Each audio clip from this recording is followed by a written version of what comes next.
Namaste, a warm welcome, Swagatam to all the participants of Lalita Sahasranama Stotram chanting session. Let us start with the Mangalam, a prayer to our Jagat Guru, and then we will chant the Dhyana Shloka and then the first verse of Sahasranama Stotram, and then we will do a revision from 151st verse to 175th verse.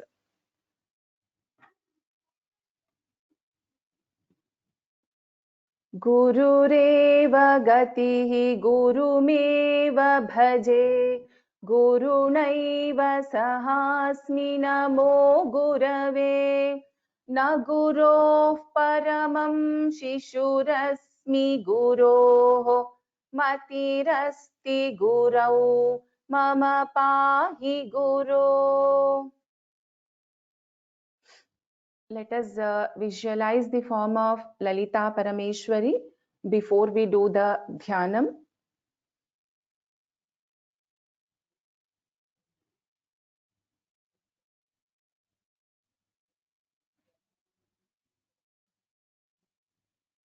Sindhuraruna Trinayanaam Manikya-maulispurat Taranayakashekharam Smita-mukhi-mapina-vakshoruham Panibhyamali-purna-ratna-chashakam Raktotpalam bibhratim सौम्यां रत्नघटस्थरक्तचरणान् ध्यायेत् परामम्बिकाम्.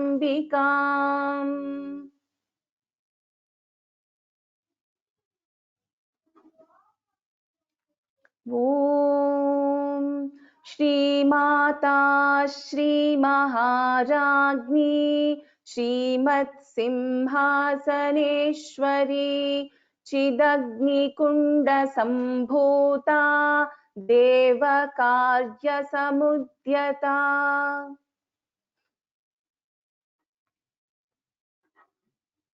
So we'll go to the 150th verse.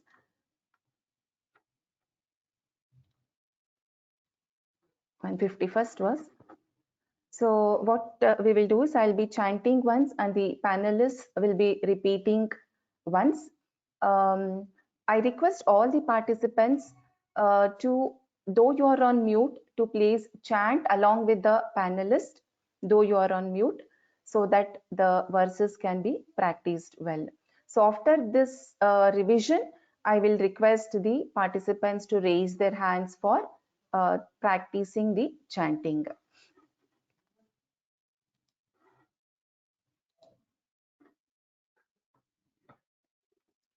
सत्यज्ञानानन्दरूपा सामरस्य परायणा कपर्दिनी कलामाला कामधुक्कामरूपिणी.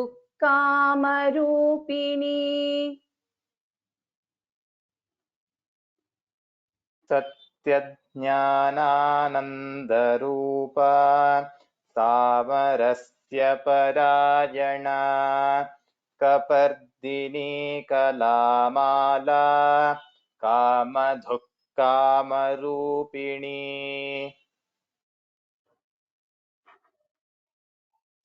कलानिधिः काव्यकला रसज्ञा रससेवधिः पुष्टा पुरातना पूज्या पुष्करा पुष्करेक्षणा. कलानिधिः काव्यकला रसज्ञा रससेवधिः पुष्टा पुरातना पूज्या पुष्करा पुष्करेक्षणा. परञ्ज्योतिः परन्धाम परमाणुः परात्परा पाशहस्ता पाशहन्त्री परमन्त्रविभेदिनी. परञ्ज्योतिः परन्धाम परमाणुः परात् परा पाशहस्ता पाशहन्त्री परमन्त्रविभेदिनी. So just as a recap, so wherever you see the red color font, that means in this group there is a Mahaprana. So if you take Parandhama, so Dha is a Mahaprana.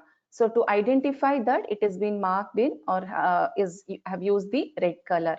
And wherever you see this brown color, which means after a Visarga, there is either Pa or Ka, which will be pronounced slightly differently. If you have noticed, we pronounced it as Paranjyotif Parandhama. We didn't pronounce the full Visarga here. So that is the color coding. And wherever you see a green color letter, that means it is the Shakara which is pronounced Shanmukha Sha. So it is different from the normal, the Shiva Sha which we pronounce usually. Murta Murta Nityatrupa Munimanasaham Satyavrata Satyarupa Sarvantaryamini Sati. Murta Murta Nityatrupa Munimanasaham Satyavrata Satyarupa Sarvantaryamini Sati. Uttamam. Brahmani Brahmajanani Bahurupa Budhachita Prasavitri Prachandagnya Pratishtha Prakatakrutihi. ब्रह्माणि ब्रह्मजननी बहुरूपा बुधार्चिता प्रसवित्री प्रचण्डाज्ञा प्रतिष्ठा प्रकटाकृतिः. प्राणेश्वरी प्राणदात्री पंचाशत् पीठरूपिणी विशृंखला विविक्तस्था वीरमाता वियत्प्रसूः. प्राणेश्वरी प्राणदात्री पञ्चाशत्पीठरूपिणी विशृङ्खला विविक्तस्था वीरमाता वियत्प्रसूः. उत्तमम्. Mukunda मुक्तिनिलया मूलविग्रहरूपिणी भावज्ञा भवरोगघ्नी भवचक्रप्रवर्तिनी. Mukunda Muktinilaja Mulavigraharupini Bhavajñā Bhavarogagni Bhavachakrapravartini. छन्दसारा शास्त्रसारा मन्त्रसारा तलोदरी उदारकीर्तिरुद्दाम Vaibhava वर्णरूपिणी. छन्दस्सारा शास्त्रसारा मन्त्रसारा तलोदरी उदारकीर्तिरुद्दाम Vaibhava वर्णरूपिणी. जन्म मृत्यु जरा जन विश्रान्तिदायिनी सर्वोपनिषदुद्घुष्टा शान्त्यतीतकलात्मिका जन्म मृत्यु जरा तप्त जन विश्रान्तिदायिनी सर्वोपनिषदुद्घुष्टा शान्त्यतीतकलात्मिका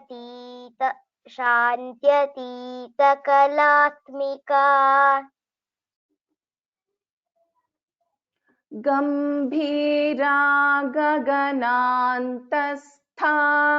गर्भिता गानलोलुपा कल्पनारहिता काष्ठा कान्ता कान्तार्धविग्रहा गम्भीरा गगनान्तस्था गर्भिता गानलोलुपा कल्पनारहिता काष्ठा कान्ता कान्तार्धविग्रहा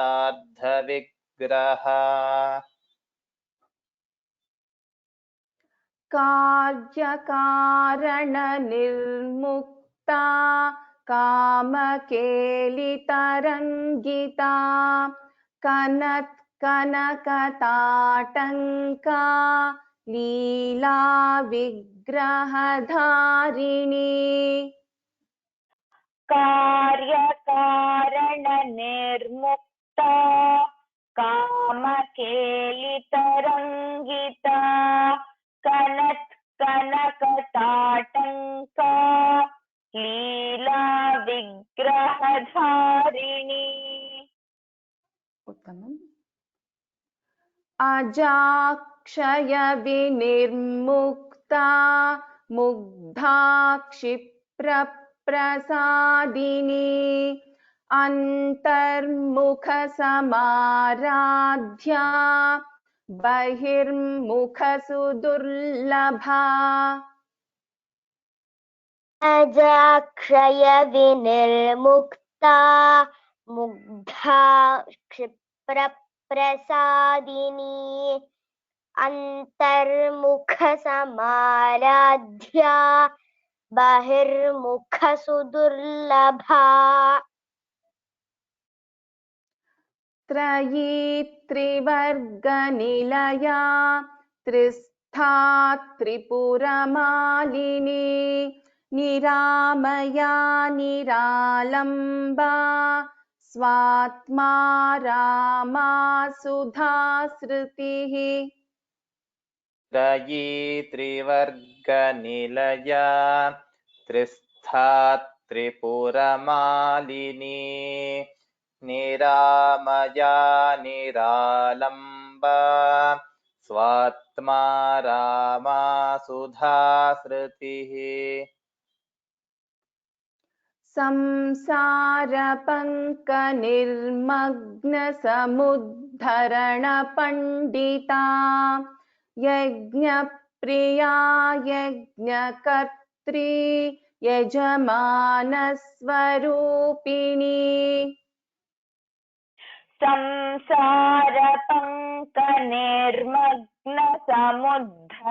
संसारपङ्कनिर्मग्नसमुद्धरणपण्डिता यज्ञप्रिया यज्ञकर्त्री यजमानस्वरूपिणी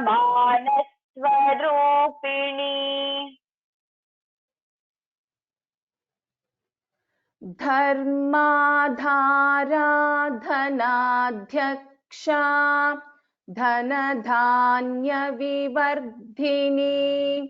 विप्रप्रिया विप्ररूपा विश्वभ्रमणकारिणी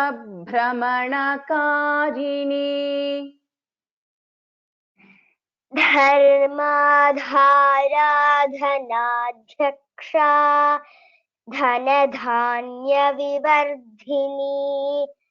विप्रप्रिया विप्ररूपा विश्वभ्रमणकारिणी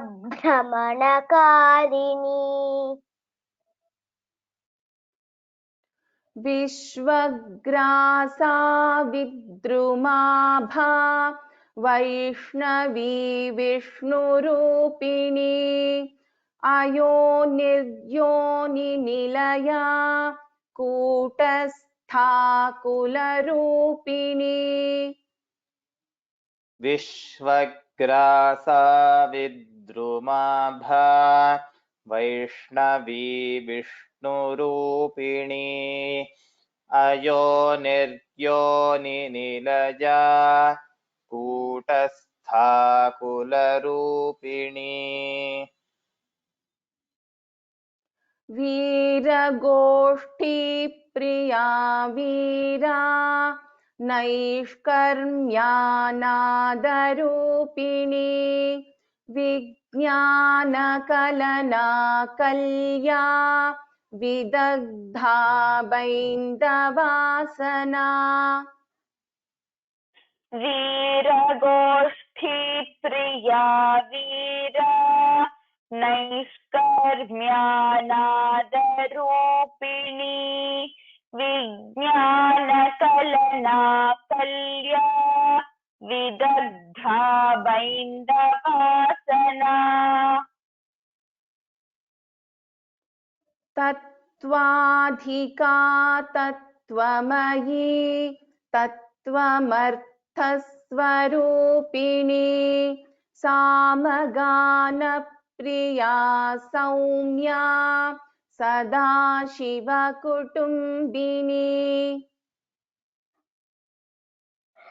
तत्त्वाधिका तत्त्वमयी तत्त्वमर्थस्वरूपिणी सामगानप्रिया सौम्या सदाशिवकुटुम्बिनी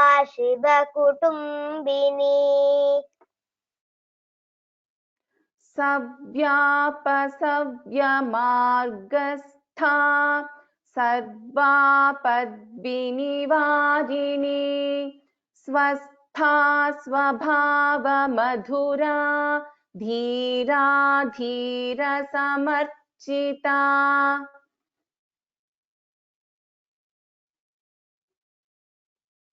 अमोघ सव्यापसव्यमार्गस्था सर्वापद्विनिवारिणी स्वस्था स्वभावमधुरा धीरा धीरसमर्चिता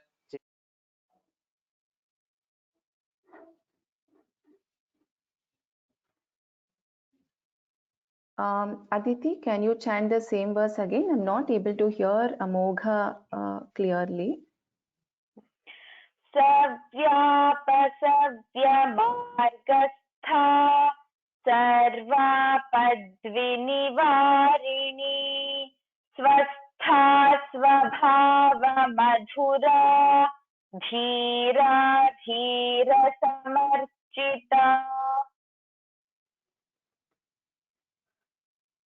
चैतन्यार्घ्यसमाराध्या चैतन्यकुसुमप्रिया सदोदिता सदा तुष्टा तरुणादित्यपाटला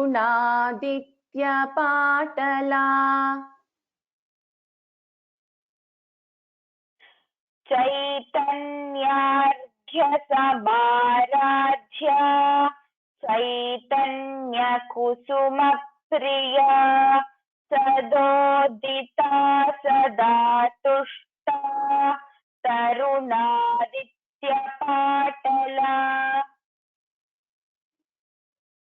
दक्षिणा दक्षिणाराध्या दरस्मेरमुखाम्बुजा कौलिनी केवलानर्घ्य कैवल्यपददायिनी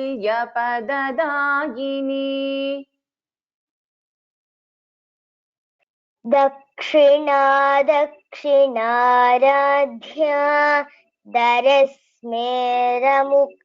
दरस्मेरमुखाम्बुजा कौलिनी केवलानर्घ्य कैवल्यपददायिनी.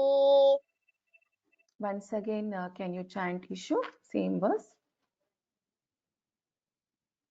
Once again. दक्षिणा दक्षिणाराध्या दरस्मेरमुखाम्बुजा कौलिनी केवलानर्घ्य कैवल्यपददायिनी. Tamam.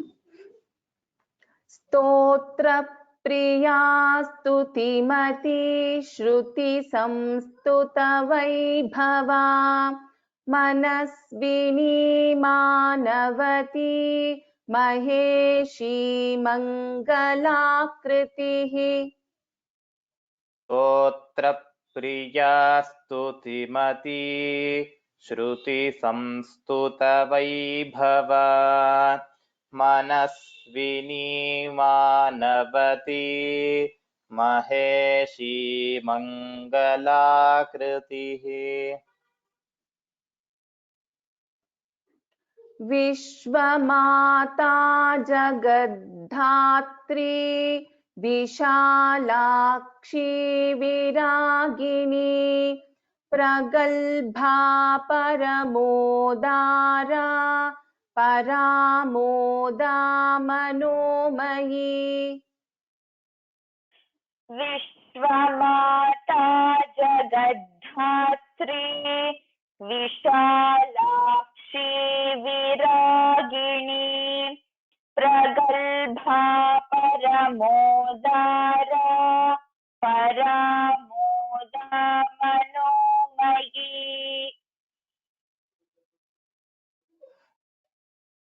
व्योमकेशी विमानस्था वज्रिणी Vamakeshwari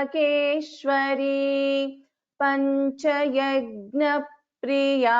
पञ्चप्रेतमञ्चाधिशायिनी.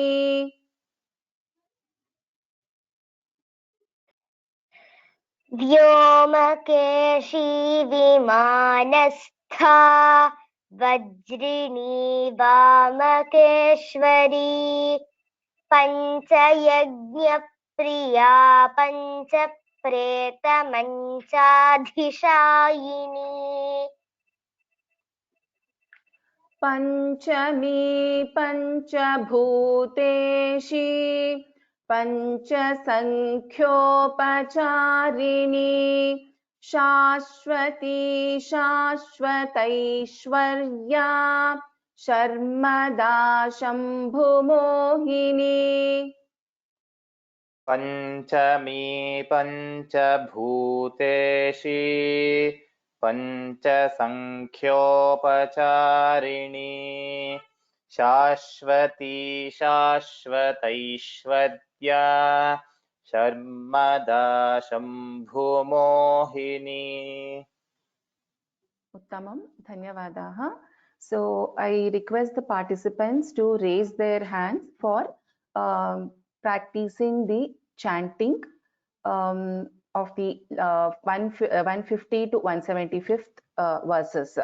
And also there are a couple of announcements that I wanted to share with you. So one is we are in the almost the last part of Lalita Sahasranama Stotram chanting course. So we have we are in the 175th verse, and we have another 8 verses to complete the course and the learning. So with this, I want to dedicate the next class completely for practicing the chanting for the participants instead of the new verses. The next class will be completely for practicing the Sahasranama chanting, practicing for all the participants. And the second announcement is, as I said, we are coming to the end of the course in another few weeks. I would want to ask the participants to either mail me or message me. Mail is better. We'll also send out a communication also to all of you, wherein you can opt for attending an evaluation of the course, like, you can either give a chanting test, or you can give a chanting, that is seeing the book and chanting, Parayanam evaluation.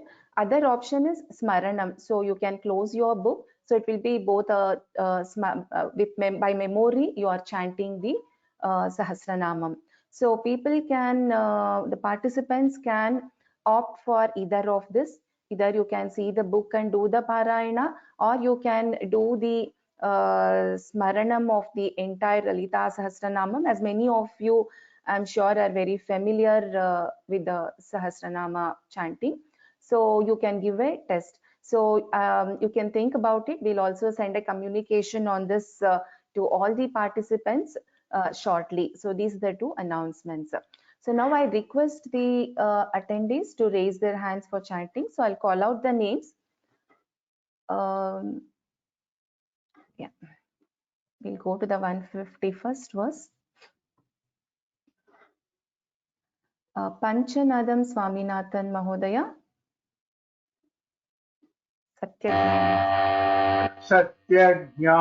सत्यज्ञानन्दरूपा सामरस्य परायणा खबर्दिनी कलामाला कामधुक्कामरूपिणी. Mahodaya, the first word, Satyajnanandarupa, then Samarasya Parayana. Can you please repeat? Yeah, I will repeat it. I was a little bit not ready when you called me. Right? Satyajnanandarupa Samarasya Parayana Kapardhini Kalamala Kamadhukkamarupini. Kamadhukkamarupini. Dha is a Mahaprana. Last pada, can you repeat? Kamadhukkamarupini. Tamam. Can you chant the second verse also? Kalanidhi. Kalanidhi kavyakala rasajnarasasevadihi pushta puratana pujya pushkara pushkarekshana. Tamam. Dhanyavadaha Mahodaya. Dhanyavadaha. I can sign up for the Parayanam. I still don't have the memorization. Okay, sir. Amogha, a small request. If anybody is opting to share the in whether Parayanam or Smaranam, can you please note down their names? Amogha? I'll send you an email, don't worry. Okay, that's fine. Thank you. Dhanyavadaha Mahodaya. Jayanti Bhagini. Jayanti Bhagini. Think you are on self-mute. Paranjyoti Parandhama Paramanuh Paratpara Pashahasta Pashahantri Paramantra Vibhedini. Bhagini, can you chant the next verse also? Murta Murta Nitya Tripta Munimanasa Hamsika Satyavrata Satyarupa Sarvantaryamini Sati. Uttamam. Dhanyavadaha Bhagini. Thank you. Thank you very much. Radha Ram Mohan. You are on self-mute, Bhagini. Yeah. Namaste, Mona. Can you hear me? Yes, I can hear you. Namaste. Brahmani Brahma Janani Brahmani Brahma Janani Bahurupa Budharchita Prasavitri Prachandakya Pratishta Prakatakritihi. This in the second line, Bhagini. Prasavitri Prachandagnya. Prachandakya. Prachandagnya. Can you try, Bhagini? Okay. Prasavidri prachandagya pratishtha prakatakritihi. Uttamam. Can you try the next one also, Bhagini? Yeah.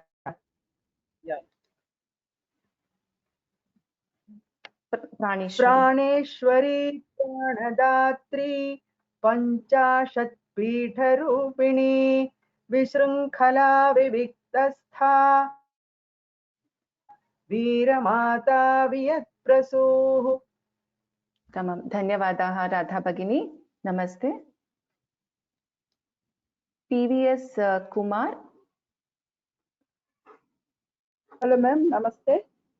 Namaste. Can you hear me? Yes, can you chant this one? Mukunda Mukti Nilaya. Yes ma'am. Mukunda Mukti Nilaya Moola Vigraharupini Moola Vigraharupini Bhavajna Bhavarogagni Bhavachakra Pravartini. Uttamam Bhagini, just that you have to give little bit more stress, attention to this Mahapranaksharas. So in the second line, Bhavajna Bhavarogagni Bhavachakra Pravartini. Can you change the second line alone? Yes. Bhavajna Bhavarogagni Bhavachakra Pravartini. Can you try this one also? Chandasara. Chandasara Shastrasara Mantrasara Talodari Udara Kirti Ruttama Vaibhava Varnarupini. Tamam. Dhanyavadaha. Thank you.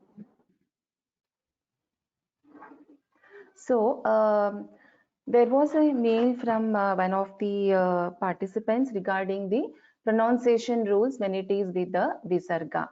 So just because there is one Visarga here, I just wanted to highlight it.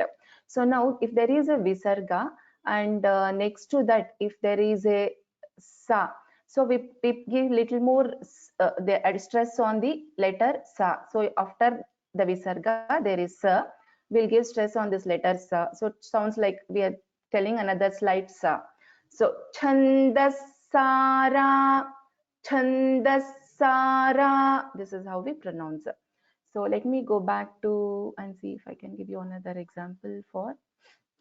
So in this verse, 153rd verse, Paranjyotihi Parandhama, right? So whenever the after Visarga, if there is a Pa, so we should pronounce this as Paranjyot Parandhama, Paranjyot Parandhama. Again here, Paramanu Parat Para, Paramanu Parat Para. This is a small first sound which will come before this Pa.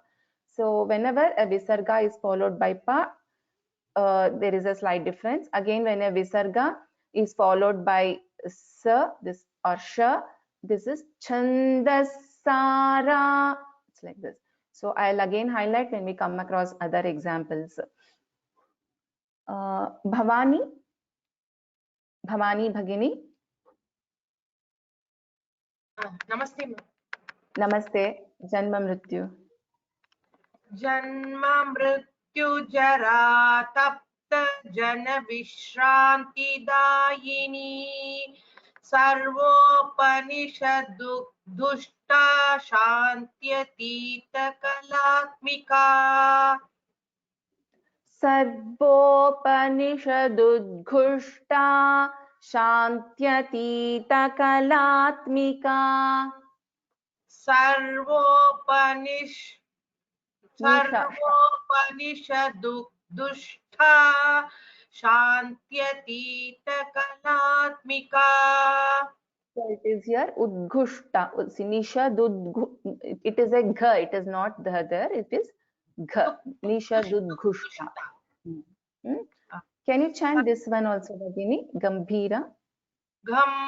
गम्भीरा गगनान्तस्था गर्विता गानलोलुपा कल्पनारहिता काष्ठा कान्ता कान्तार्धविग्रहा उत्तमं धन्यवादाः भवानी भगिनी नमस्ते सुवर्णा सुदगोनी Namaskaram, ma'am. Namaskaram. Can you chant this one? Karya Karana. Karyakarana nirmukta kamakelitarangita kanat kanakatatanka leela vigrahadharini. Uttamam. Can you also chant the second, this one 162nd? Yes, ma'am. Ajakshaya vinirmukta mugdha kshipraprasadini antarmukha samaradhya bahirmukha sudurlabha. Uttamam. Dhanyavadaha Suvarna Bhagini. Dhanyavada, ma'am. Ambal Bhagini. You're on self-mute. Ambal. Namaskaram Bhagini. Namaskaram. Trayi Trivargani.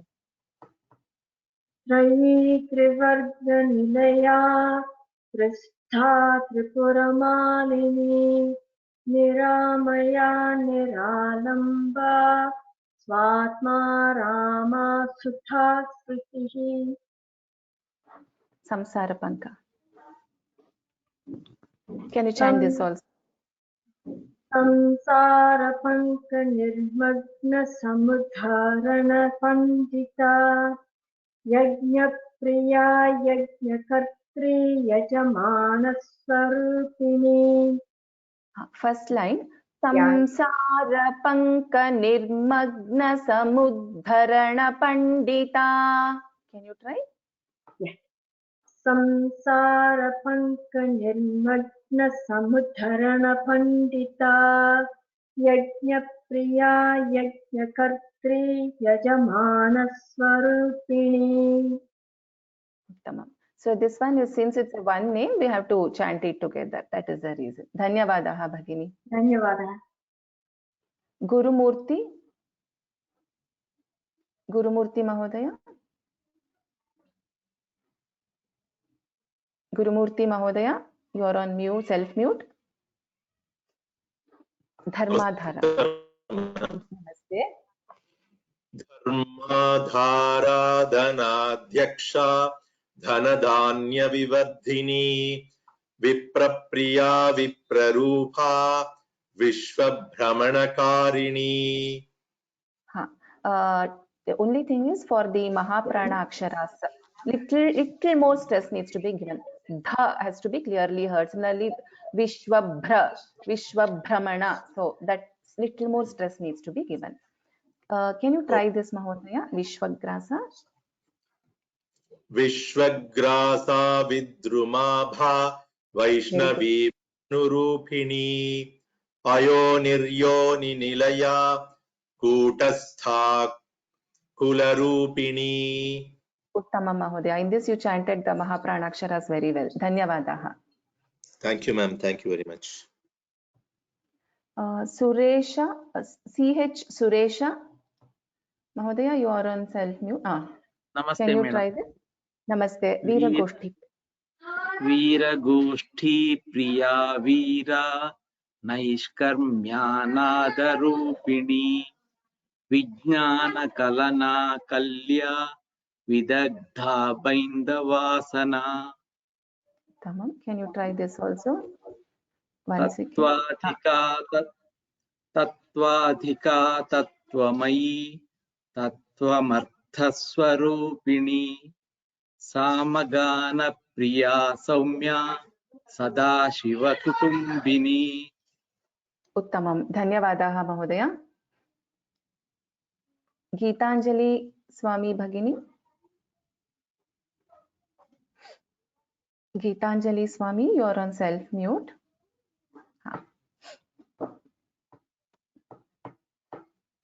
Can you chant Savya Pasavya?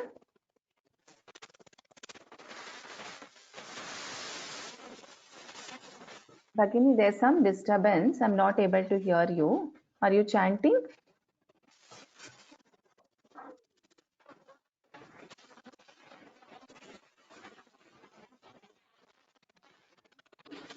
Geetanjali Bhagini.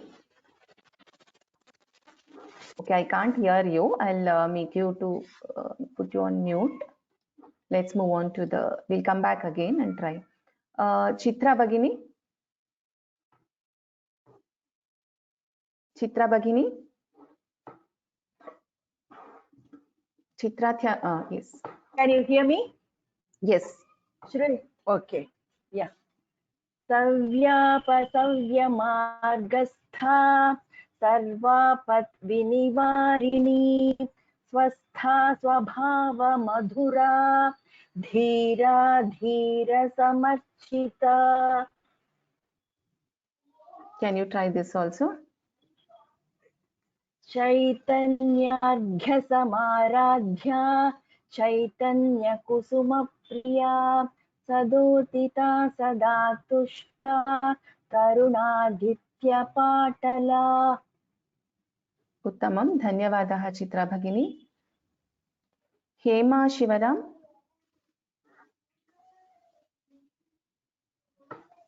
Hema Shivaram.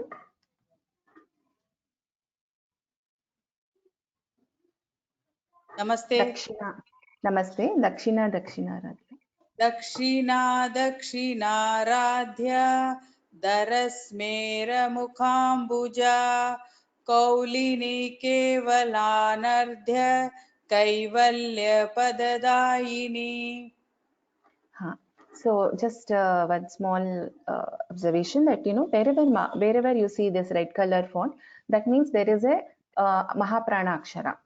So Dakshina Radhya Darasmera Mukhambuja Kaulini Kevalanarghya. This is a Gha and a Mahaprana. Can you chant again, Bhagini? Dakshina Radhya Darasmera Mukhambuja Kaulini Kevalanardhya Kaivalya Padadayini. Kaulini Kevalanarghya. It's a Gha. Kaulini Kevalanarghya Kaivalya Padadayini. Can you try this one? Stotra Priya. Stotra Priya Stutimati Shruti Samstutha Vaibhava Manaswini Manavati Maheshi Mangala Kritihi. Dhanyavadaha Hema Bhagini. Dhanyavada madam. Janhavi Satish. Ram. Ram. Vishwamata Jagadhatri Vishalakshi Viragini Pragalbha Paramodara Paramoda Manomayi. It's na. It is sounding little bit like na. It has to be. It is na. Ta tha da dha na. Manomayi. Can you chant this one also? Vyomakeshi.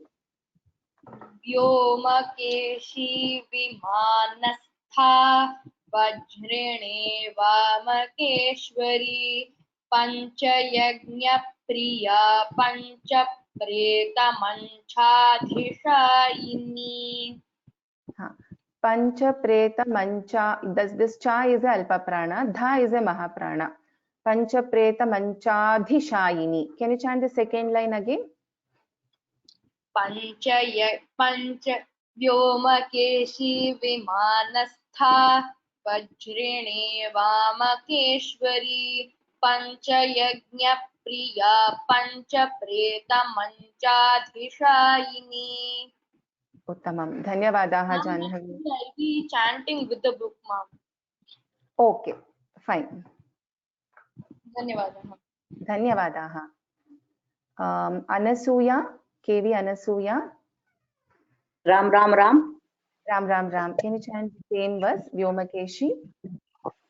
व्योमकेशी विमानस्था वज्रिणी Vamakeshwari पञ्चयज्ञप्रिया पञ्चप्रेतमञ्चाधिशायिनी.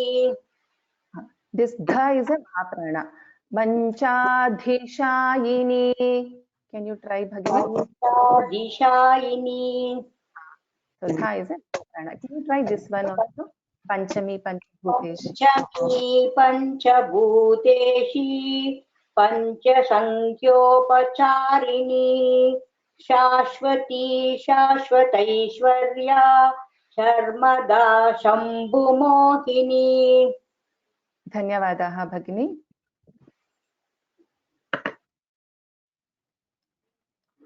Suraya. One second. Surya Narayanan, ma'am. Surya. Okay, Mahodaya. Once I'll just. I should recite this. 1 minute. I'll open the 151st verse. You can chant this, Mahodaya. Okay. Satya Gnanananda. Okay. Satya Gnanananda Rupa Samarasya Parayana Kapardhini Kalamala Kama Dhukkama Rupini. The second line, first word, this da is a alpa prana. Kapardhini. Can you try? Okay.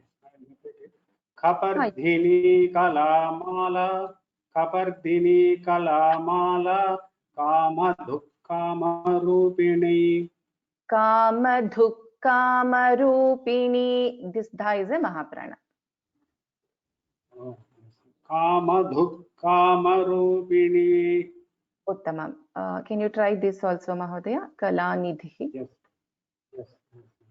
Kalanidhi Kavya Kala Rasagnya Rasasevadhi Pushta Puratana Pujya Pushkara Pushkarekshana. So there are two. Dhanyavadaha Mahodaya. So just wanted to highlight on two things here, which again there were a few queries on that.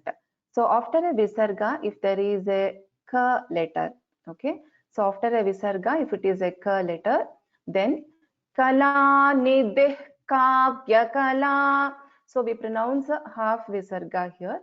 Kala nidih kavya kala. I don't pronounce this as kala nidhihi kavya kala. So this is pronounced differently. Again, this sha, the rasashevadhihi sha is different from pushta. The sha which you are seeing in this green font. This is rasashevadhihi. Rasashevadhihi. This sha, this is a sha. This pushta, pushkara, pushkarekshana. So this is a different sha. This is the difference between the two shakaras. And after a visarga, if there is a ka, then the half visarga is pronounced. We'll move on to the next participant. Venkateshwaran Gopala Mahodaya. Paranjyoti. Namaste. Paranjyoti Parantama Paramanuh Paratpara Pashahamsta Pashahantri Paramantri Vibhedini. Paramantra Vibhedini. Paramantra Vibhedini. Can you chant this also? Murta Murta. Murta Murta Nityatripta Munimanasa Hamsika Satyavrata Satyarupa Sarvantaryamini Sati. Uttama Mahodaya. Dhanyavadaha. Dhanyavad. Muma Bhagini. Can you chant this? Brahmani. Astuji. Brahmani Brahma Janani Bahurupa Budharchita Prasavitri Prasandagnya Pratishta Prakata Kritihi. Can you chant this also, Bhagini? Praneshwari. प्राणेश्वरी प्राणदात्री पञ्चाशत्पीठरूपिणी विशृङ्खला विविक्तस्था वीरमाता वियत्प्रसूः। उत्तमं भगिनी, धन्यवादाः। धन्यवादः। अनुजा,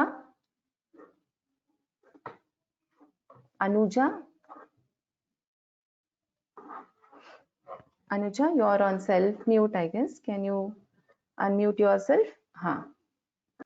Can you chant this Mukunda Mukti Nilaya? Ram Ram. Ram Ram Ram. Can you chant Mukunda Mukti Nilaya? Mukunda Mukti Nilaya Mula Vigraha Rupini Bhavajna Bhavarogagni Bhavachakra Pravartini. First line was correct, Anuja. Second line, Bhavagna Bhavarogagni Bhavachakra Pravartini. Can you chant, please? Bhavajna Bhavarogagni Bhavachakra Pravartini. So this bha and gha and bha are all Mahapranakshara. So we have to put little more stress. Okay. Can you try this also, please? Chandasara. Chandasara Shastrasara Mantrasara Talodari Udhara Kirti Ruddhama Vaibhava Varnarupini.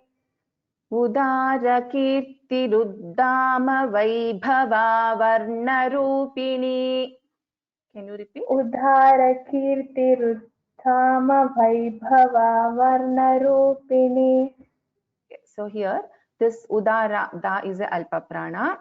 Then again Uddama, here double, two das are there. Again this is Alpa Prana, but we have to get the sound of the twice.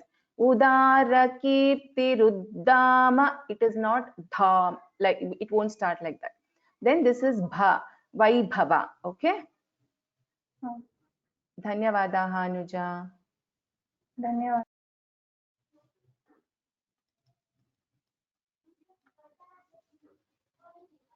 Lavanya. Ram Bhagni. Ram. Janma Mrityu. Janma Mrityu Jara Tapta Jana Vishrantidayini Sarvopanishadutkushta Shantyatita Kalatmika. Shantyatita Kalatmika. Shantyatita Kalatmika.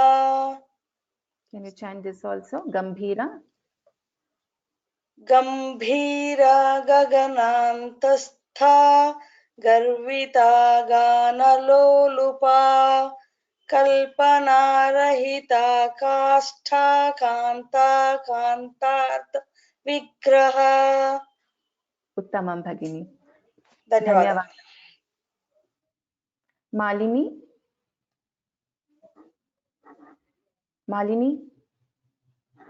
Kadya Karana. Namaste Bhagini. Namaste. Karya Karana Nirmukta Kamakelitaranggita Kanakatatanka Leela Vigrahadharini. Tamam. Can you try this? Ajakshaya. Ajakshaya Vinirmukta Mugdha Kshipra Prasadini Antarmukha Samaradhya Bahirmukha Sudurlabha. Sudurlabha. Dhanyavadaha Bhagini. Dhanyavada. Meena Raman. Namaste. Namaste. Trayi Trivarga Nilaya. Trayi Trivarga Nilaya Trista Tripuramalini Niramaya Niralamba Swatma Rama Sudhastrutihi. Can you try this? Samsara Panka. संसारपङ्गनिर्मग्नसमुद्धरणपण्डिता यज्ञप्रिया यज्ञकर्त्री यजमानस्वरूपिणी. धन्यवादाः मीना भगिनी. रामेश्वरी काले.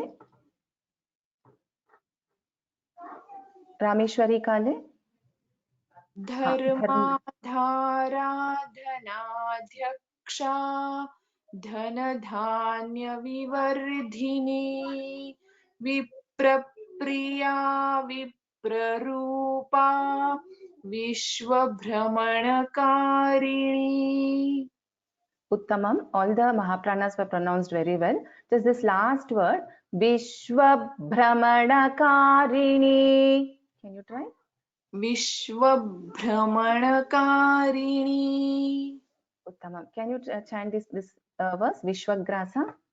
Vishwagrasa vidrumabha Vaishnavi Vishnurupini अयोनिर्योनि निलया कूटस्था कुलरूपिणी.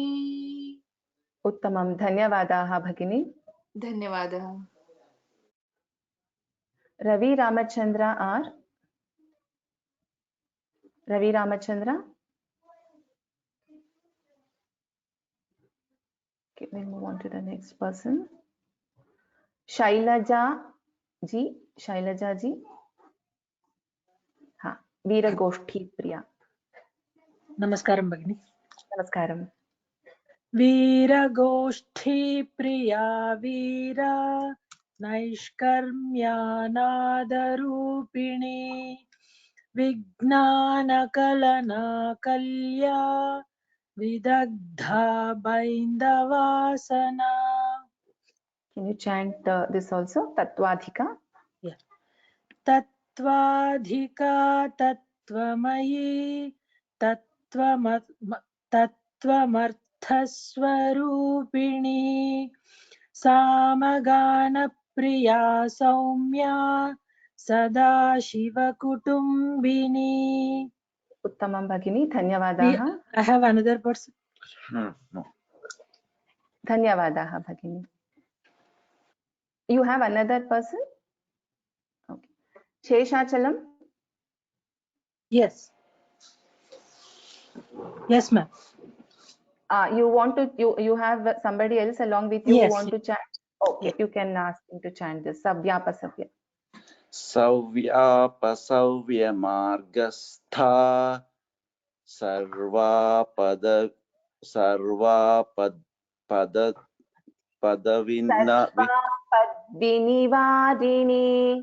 सर्वापद्विनिवारिणी स्वस्था स्वभाव माधुरा धीरा धीर समर्चिता. Can you try this, Mahodaya? Chaitanyarghya. चैतन्यार्ध्य समाराध्या चैतन्य कुसुम प्रिया सदोदिता सदा तुष्टा तरुणादित्य पाटला. Uttamam. Just this first word. This is Chaitanyarghya. This is gha. Okay. Chaitanyarghya. Okay. Dhanyavadaha Mahodaya. Sheshachalam. Sheshachalam. न श्रूयते. सीता शंकर. सीता भगिनी. सीता शंकर. हाँ. Kekurda, I'm audible. Yes. Dakshina Radhya Darasmera Mukhambuja Kaulini Kevalanarghya Kaivalya Padadhaini. Kaulini Kevalanarghya Kaulini Kevalanarghya Kaivalya Padadhaini. Uttamam. The Correct. Mahaprana gets. Can I Samyak. read it again, please? Yes, you can. Dakshina Dakshinaaradhya Darasmera Mukhambuja Kaulini Kevalanarghya Kaivalya Padadayini. Yes, you chanted all the Mahapranas correctly. In the second line, maybe because it is a big sentence, you should actually it has to be chanted together. So you should not take a break anywhere. So that comes out of practice. No break in the second line. Okay. Kaulini Kevalanarghya Kaivalya Padadayini, like that? Yes, yes, perfect. Correct. Dhanyavadaha. Thank you. Meena, VN Meena. Namaskaram. Namaskaram. श्रूयते वा? श्रूयते. स्तोत्रप्रिया स्तुतिमती श्रुतिसंस्तुतवैभव मनस्विनी मानवती महेशी मङ्गलाकृतिः. Tamam. Do you want to try this one? Vishwamata? Yes. Vishwamata Jagadhatri Vishalakshi Viragini Pragalbha Paramodara Paramodamanomai. Uttamam Bhagini. Dhanyavadaha. Dhanyavad. Venkata Subramanian Narasimhan. Ram Ram madam. Ram. Vishwam, which one? Vyomakeshi Vimanastha Vajrini Vamakeshwari Panchayagnya Priya Panchapreta Manchadishayini. Uttamam. Can you try this, Mahodaya? Panchami Panchabhuteshi. Panchami Panchabhuteshi Panchasankhyopacharini Shashvati Shashvataishwarya Sharmada Shambhumohini. Dhanyavadaha, Mahodaya. Thank you, madam. Thank you. Vijay Lakshmi Parthasarathi. Namaste, ma'am. Namaste. Can you try Vishwamata?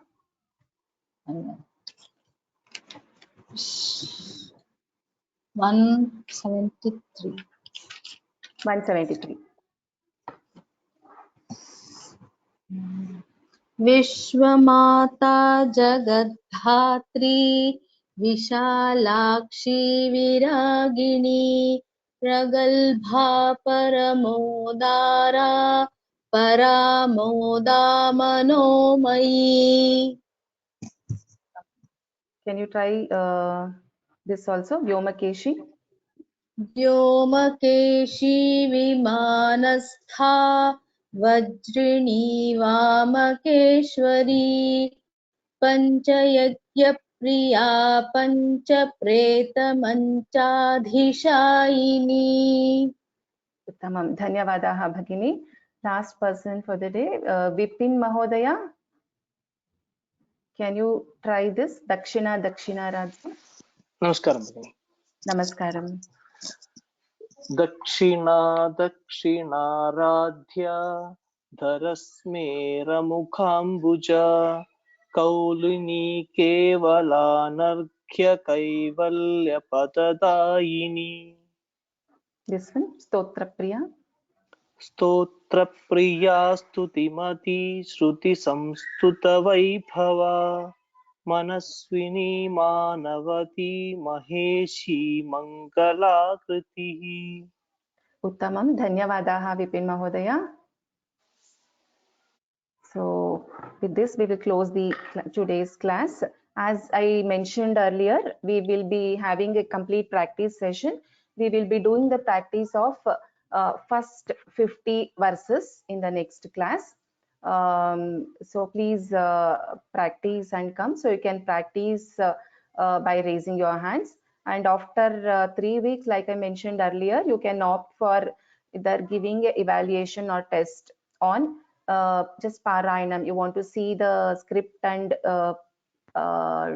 do the Parayanam, or you can memorize and give the test also. Both the options are there. Dhanyavadaha. We will close with the Mangalam.